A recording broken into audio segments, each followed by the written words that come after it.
Music.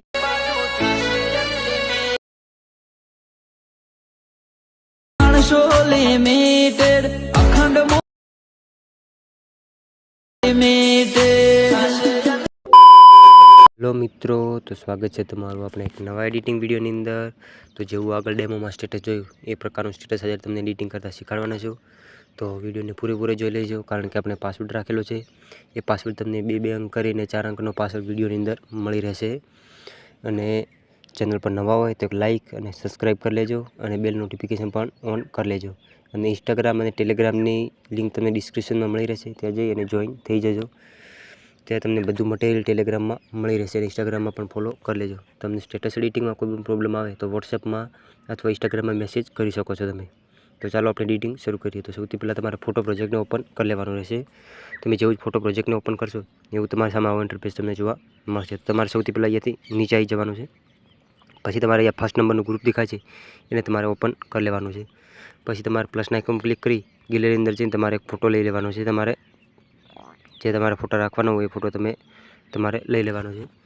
પછી આ ફોટાને અને નીચે લઈ લેવાનો છે શેપ નીચે, પછી આને રોટેટ કરી લેવાનો છે 90 જેટલો રોટેટ કરી અને પછી તમારે આને એ રીતે સાઈડ નાની મોટી કરીને તમારે એડજસ્ટ કરી લેવાનો છે ફોટાને।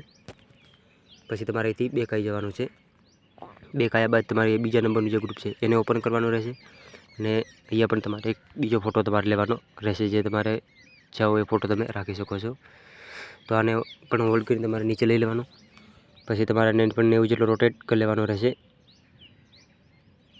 પછી તમારે આને આ રીતે સેટ કરી લેવાના છે આ ફોટાની અંદર। પછી તમારે અહીંથી બેક આવી જવાનું છે એટલે આ ફોટો આપણે કમ્પ્લીટ એડ થઈ જશે। હવે ત્રીજો ફોટો આપણે જે ગ્રુપ નંબર 3 લખેલું છે એના ઉપર તમારે ક્લિક કરવાનું રહેશે અને તમારે ઓપન કરી લેવાનું છે। પછી તમારે પ્લસના આઇકન ક્લિક કરી અને તમારે કોઈ બી પણ એક ફોટો લઈ લેવાનો છે। તો તમારે આને હોલ્ડ કરી તમે જેનો પણ બનાવતા હોય એનો તમારે ફોટો લઈ લેવાનો રહેશે। પછી તમારે આને પણ 90 જેટલો રોટેટ રાખવાનો રહેશે। પછી આને તમારી રીતે સેટ કરી લેજો। ફોટા ઉપર ક્લિક કરી લેજો અને ફોટાને તમારે અહીંયા એડજસ્ટ કરવાનો રહેશે અને 90 જેટલો રોટેટ તમારે કરી લેવાનો છે। પછી તમારે આને તમારી રીતે આની રીતે એડજસ્ટ કરી લેજો। પછી તમે અહીંથી બેક આવી જજો। પછી તમારે આ ફોટાને અહીંયા વચ્ચે એડજસ્ટ કરી લેવાનો છે, આ લઈ ગયો છે ત્યાં સુધી। હવે આપણે તમારે પીએનજી એડ કરવાની રહેશે। સૌથી પહેલાં તમે જે લેયર બનશે એ તમારે ચાલુ કરી લેવાના છે। ચાલુ કર્યા બાદ તમારે અહીંથી અહીંયા જે હેપી બર્થડે જેની ડેટ લખેલી છે એ ડેટ તમારે ખાલી બદલવાની રહેશે। તો એ ડેટ બદલવા તમારે અહીંયા ઓપન કરીને ડેટ બદલી લેજો। પછી આપણે અહીંયા એક પીએનજી એડ કરવાની રહેશે હેપી બર્થડેની। તો એ પીએનજી તમને અમારા ટેલિગ્રામ ઉપર મળી રહેશે, તો ત્યાં જઈ અને ડાઉનલોડ કરી લેજો। તમને બધું મટીરિયલ ટેલિગ્રામમાં અમારા મળી રહેશે। પછી તમારે આને અહીંયા કંઈક આ રીતે એડજસ્ટ કરવાની રહેશે। પછી તમારે સાઈઝ થોડીક મોટી કરી લેવાની, પછી તમારે આ રીતે કંઈક એને એડજસ્ટ કરવાની રહેશે। હવે તમારે અહીંયા બધું પરફેક્ટ બનીને તૈયાર છે। તો હવે ખાલી તમારે અહીંયા એને એક સ્ટેપ બેક મારજો અહીંથી। પછી તમારે અહીંયા જે એક ફોટો કરવાનો છે રહેશે તમારે, અને આ 3 ડોટ ઉપર ક્લિક કરી કરંટ ફ્રેમ એઝ પીએનજી કરી અને એક્સપોર્ટ કરી લેજો, એટલે તમારો એક ફોટો એક્સપોર્ટ થઈ જશે।